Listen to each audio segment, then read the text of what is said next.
Assalamualaikum warahmatullahi wabarakatuh. Baiklah, pada video kali ini kami akan membahas materi mengenai liberalisasi perdagangan dan faktor-faktor produksi. Semoga materi kali ini bermanfaat buat kita semua. Kami mohon maaf jika ada sedikit kesalahan-kesalahan dalam materi ini. Yuk kita ikuti bersama-sama. Terlebih dahulu untuk kita ketahui pada materi kali ini yaitu apa sih pengertian liberalisasi itu secara umum?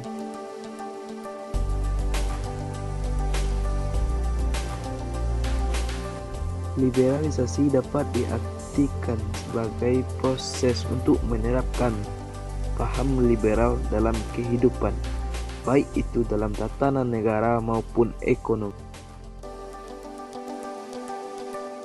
Itu merupakan pengertian liberalisasi secara umum. Sekarang kita akan lebih membahas kepada pengertian liberalisasi perdagangan.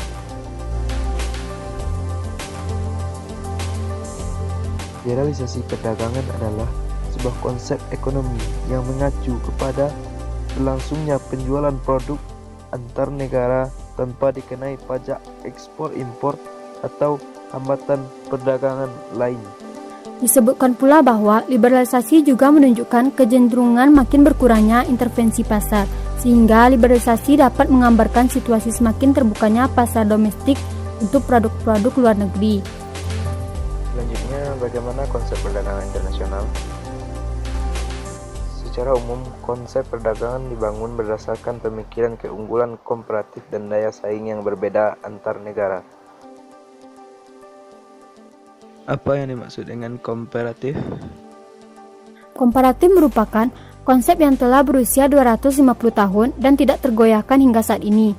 Bagaimana kita bisa memperlihatkan bahwa konsep keunggulan kooperatif dalam hubungan internasional akan memberikan dampak yang jauh lebih menjanjikan dan mempunyai harapan besar. Yang secara matematika juga memperlihatkan bahwa sikap kooperatif dalam hubungan negara-negara akan memberikan lebih banyak manfaat, terutama dalam menciptakan efisiensi dunia, distribusi pendapatan, kesejahteraan yang lebih tinggi, dan kedamaian dunia. Proses dalam perdagangan internasional sangatlah rumit dikarenakan adanya aturan-aturan tersendiri dari negara-negara tersebut. Karena adanya hambatan-hambatan tersebut, maka dilakukanlah liberalisasi perdagangan dalam perdagangan internasional. Untuk selanjutnya, kita akan membahas mengenai proteksi. Perdagangan internasional bisa saja memberikan dampak positif ataupun dampak negatif bagi perekonomian negara.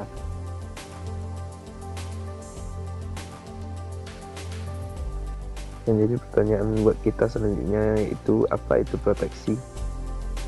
Proteksi adalah upaya pemerintah mengadakan perlindungan pada industri-industri domestik terhadap masuknya barang impor dalam jangka waktu tertentu.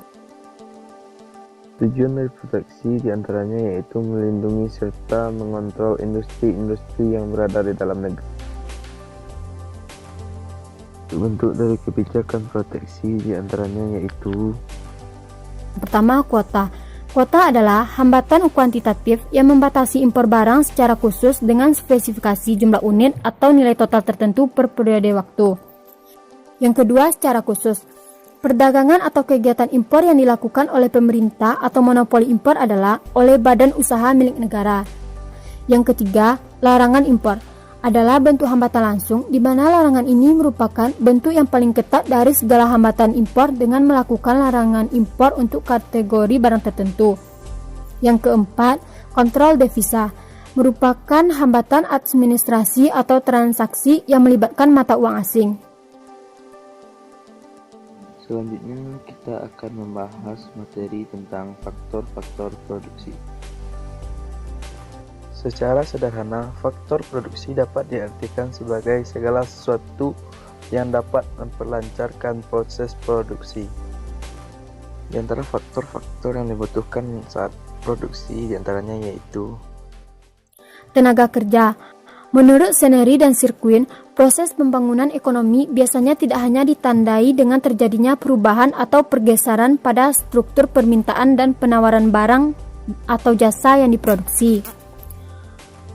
Tenaga kerja dikelompokkan atas tenaga kerja yang bekerja di sektor yang pertama, pertanian, yang kedua, pertambangan, yang ketiga, industri manufaktur, yang keempat, listrik, gas, dan air minum, yang kelima, bangunan, yang keenam, perdagangan besar, eceran, dan rumah makan.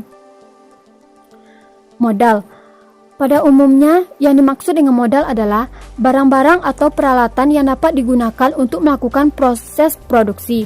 Modal dapat digolongkan berdasarkan sumbernya, bentuknya, berdasarkan pemilikan, serta berdasarkan sifatnya. Berdasarkan sumbernya, modal dapat dibagi menjadi dua, modal sendiri dan modal asing.